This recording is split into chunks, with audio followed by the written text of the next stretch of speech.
வலைக்கம் ரஹமத்துல்லாஹி வரகாத்து. இன்றைக்கி துல்ஹஜ் பிறை 3 இஸ்லாமிய வரலாறில் இன்றைக்கி இமாம் புகாரி ரஹமத்துல்லா அவர்களை பற்றி பார்க்க போகிறோம். இவங்களுடைய இயற்பெயர் என்ன அப்படின்னு சொன்னால் முஹம்மது. இவங்களுடைய தந்தை பெயர் இஸ்மாயில். இவங்க புகாரா என்னும் நகரில் ஹிஜ்ரி 194 பிறக்கிறாங்க. அதாவது ஷஅபான் பிறை 13 ஜும்மா தொழுகைக்கு பிறகு இவங்க பிறக்கிறாங்க. இவர்கள் குழந்தை பருவத்தில் இருக்கும்போதே அவங்களுடைய தந்தை மஃபாத் ஆயிடுறாங்க. இவங்களுடைய தாய் தான் என்ன பண்ணுறாங்க, இவங்களை வளர்த்து கல்வி பயில வைக்கிறாங்க.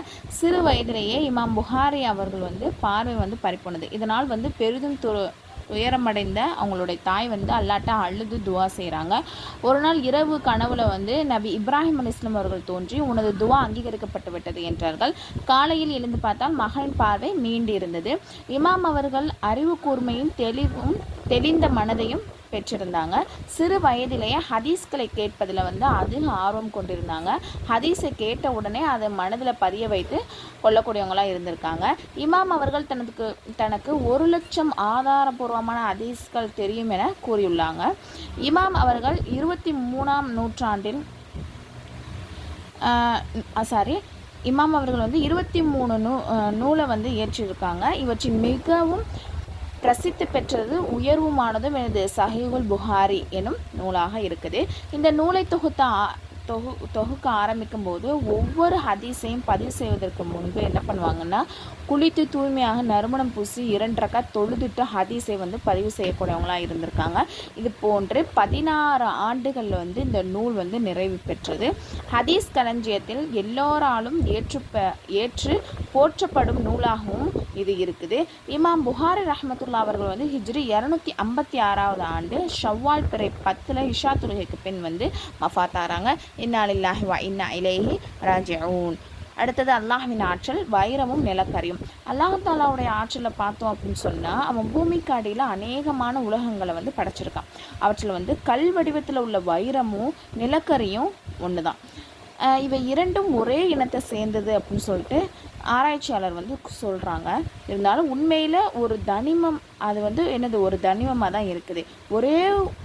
ஒரே பொருளை சில வேளையில் வைரமாகவும் சில வேளை நிலக்கரியாகவும் வெளிப்படுத்தும் ஆற்றல் யாருடையதாக இருக்கும்? நிச்சயமாக அல்லாஹ்வுடைய ஆற்றலாக தான் இருக்கும். ஒரு ஃபர்லை பற்றி கொழுந்தனார் எதிரில் வராதீர். நம் ஸல்லல்லாஹு அலைஹி வஸல்லம் அவர்கள் திருமணத்திற்கு தடை இல்லாத பெண்களிடம் எதிரில் சென்று வருவதை தவிர்த்திடுங்கள் அப்படின்னு சொல்கிறாங்க. சரிங்களா?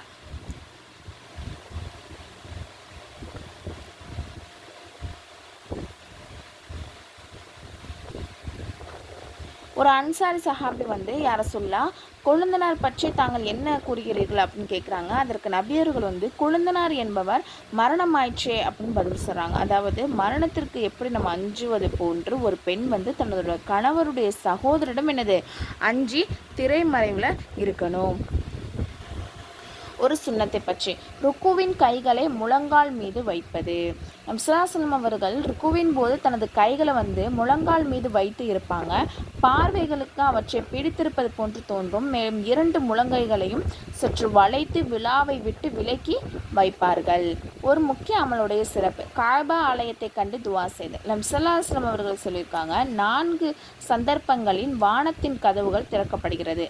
அது சமயம் துவாக்கள் ஏற்றுக்கொள்ளப்படுகிறது. அவற்றில் ஒன்று என்ன அப்படின்னு சொன்னால், காபாவின் முதலாக கண்ணால் கண்டதும் துவா செய்கிறதாம். ஒரு பாவத்தை பற்றி அநீதமாக நிலத்தை அபகரித்தால் வேதனை. நபி ஸல்லல்லாஹு அலைஹி வஸல்லம் அவர்கள் சொல்லியிருக்காங்க, எவர் அடுத்தவரிடமிருந்து சிறிதளவு நிலத்தையாவது அநியாயமாக அபகரிக்கிறாங்களோ அவரை மறுமை நாளன்று 7வது பூமி வரை அழுத்தப்படும் அப்படின்னு நபி ஸல்லல்லாஹு அலைஹி வஸல்லம் சொல்லியிருக்காங்க. உலகத்தை பற்றி அதிகம் அஞ்ச வேண்டிய பொருள். நபி ஸல்லல்லாஹு அலைஹி வஸல்லம் அவர்கள் கூறியிருக்காங்க, அல்லாஹ் தாலா பூமியின் பரக்கத்துகளை உங்களுக்கு வெளியாக்கி விடுவானோ என நான் அஞ்சுகிறேன். பூமியின் பரக்கத்துகள் என்றால் என்னவென வினவப்பட்டதற்கு அதனின் அழகு என பதிலளித்தார்கள்.